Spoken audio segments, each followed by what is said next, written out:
बिस्मिल्लाहिर्रहमानिर्रहीम। प्यारे बाप, आज की इस्लामी वीडियो के साथ आपकी खिदमत में हाजिर हूँ। आपसे गुजारिश है वीडियो शुरू करने से पहले दुरूद पाक पढ़ लें। हज़रत अली रज़ी अल्लाह ताला अन्हो शेर खुदा ने यमन में अपने नुमाइंदे को ख़त लिखा और इससे दरख्वास्त की कि लोगों के साथ अदल व इंसाफ से पेश आए, और आखिर में इससे चाहा कि 10 लायक तरीन और अपने मोतमिद अफराद को एक ख़ास काम के लिए हज़रत अली रज़ी अल्लाह ताला अन्हो के पास भेजे।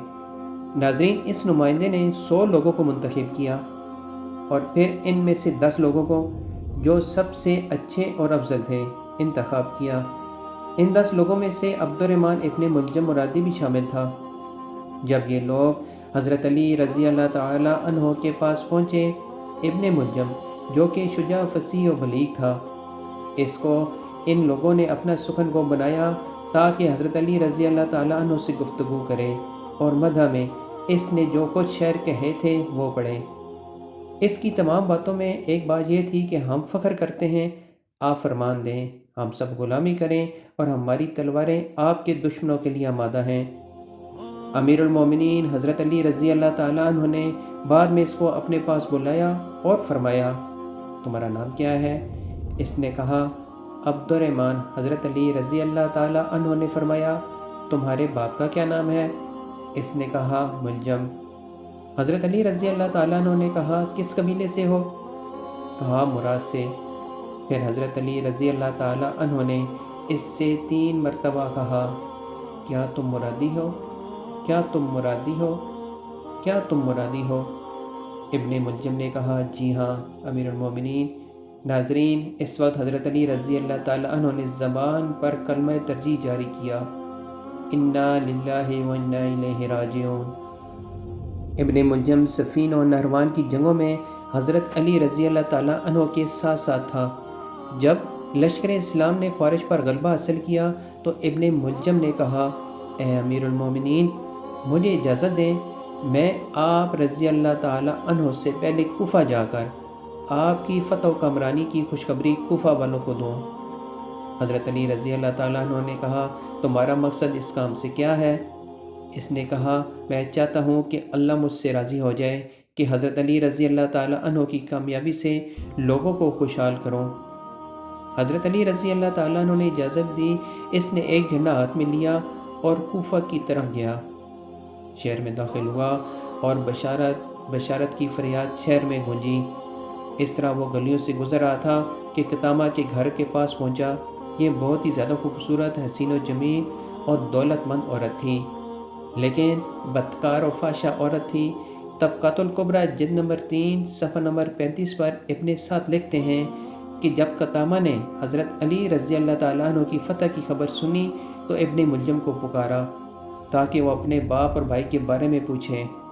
कतामा इसे अपने घर ले गई, इज़्ज़त और एहतराम किया और मेहमान नवाजी की। इब्ने मुलजम पहली ही निगाह में इसका आशिक हो गया और अपने दीनो ईमान को इसके हाथों में बेच दिया। कतामा ने अपने बाप और भाई के बारे में पूछा जो सपा ख्वारिज में से थे। इब्ने मुलजम ने कहा, वो सब जंग में हलाक हो गए। ये खबर सुनते ही वो रोने लगी। इब्ने मुलजम इस खबर को देने पर परेशान हुआ। कतामा थोड़ी देर बाद उठी और दूसरे कमरे में गई, फिर अपने आप को आराइश और ज़ीनत से संवारा और वापस आई। इसको देखते ही इब्ने मुलजम का दिल लरज़ गया।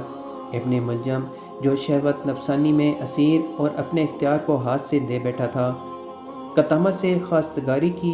कतामा ने कहा, अगर मुझे चाहते हो तो मेरा मेहर बहुत ज़्यादा है। इब्ने मुलजम ने कहा, जितना भी होगा कबूल करूँगा। कतामा ने कहा, बहुत ज़्यादा है, कुछ पैसे, जवाहरात और मुश्क व अंबर और अतर वगैरह। इब्ने मुलजम ने कहा, इसके अलावा और कुछ? कतामा ने कहा, बहुत सख्त।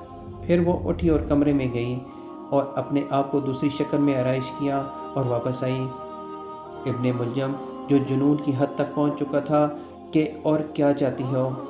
कतामा ने कहा, हज़रत अली रज़ी अल्लाह ताला अन्हु का कत्ल। इब्ने मुलजम एकदम लर्ज़ा और परेशान हुआ।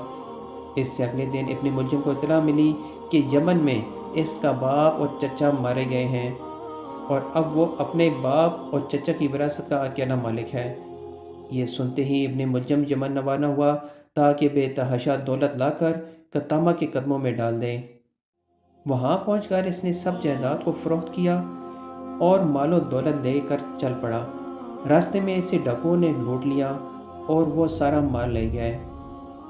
ابن ملجم جنگل میں سرگرداں تھا، لیکن تھوڑی دیر بعد ایک قافلے سے جا ملا اور ان کے ساتھ ہم سفر ہو گیا۔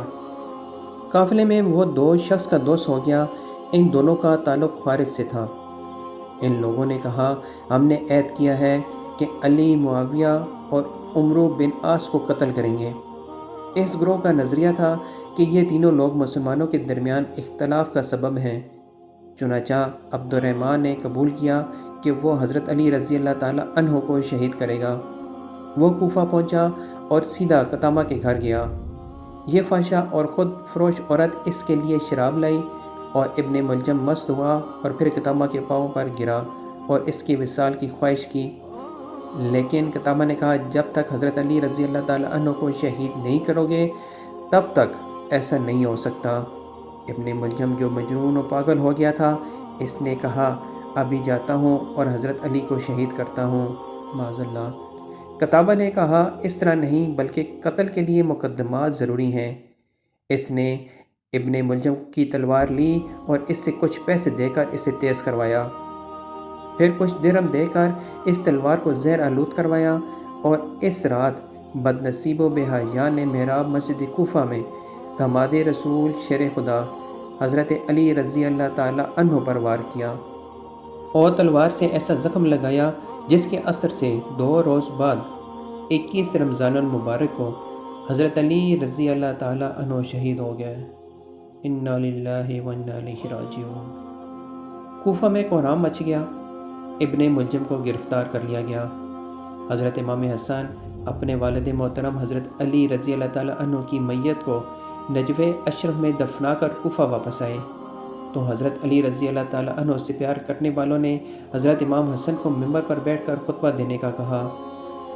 حضرت امام حسن رضی اللہ تعالیٰ عنہ ممبر پر بیٹھ گئے۔ آپ رضی اللہ تعالیٰ عنہ اتنے زیادہ غمگین تھے کہ آپ سے بولا نہیں جا رہا تھا۔ حضرت امام حسن رضی اللہ تعالیٰ عنہ جب تھوڑے سے پرسکون ہوئے تو کھڑے ہو کر بڑے جوش سے خطبہ دیا۔ خطبے کے بعد آپ رضی اللہ تعالیٰ عنہ نے حکم دیا کہ عبد الرحمن ابن ملجم کو حاضر کیا جائے۔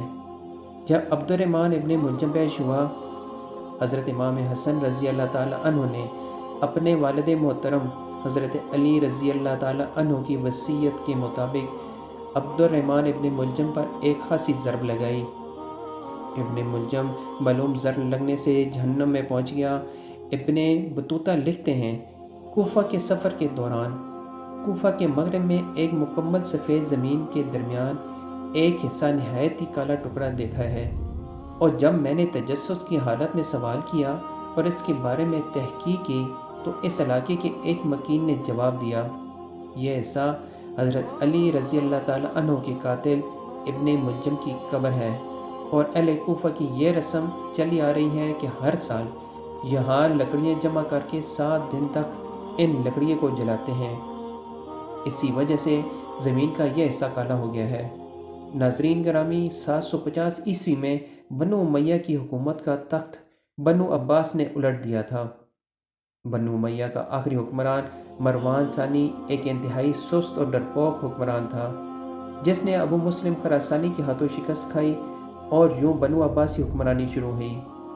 تاریخی کتابوں میں درج ہے کہ ابو مسلم خراسانی نے بنو عباس کے ابو جعفر المنصور اور ان کے بھائی ابو العباس الصفا کو حکمرانی سونپ دی۔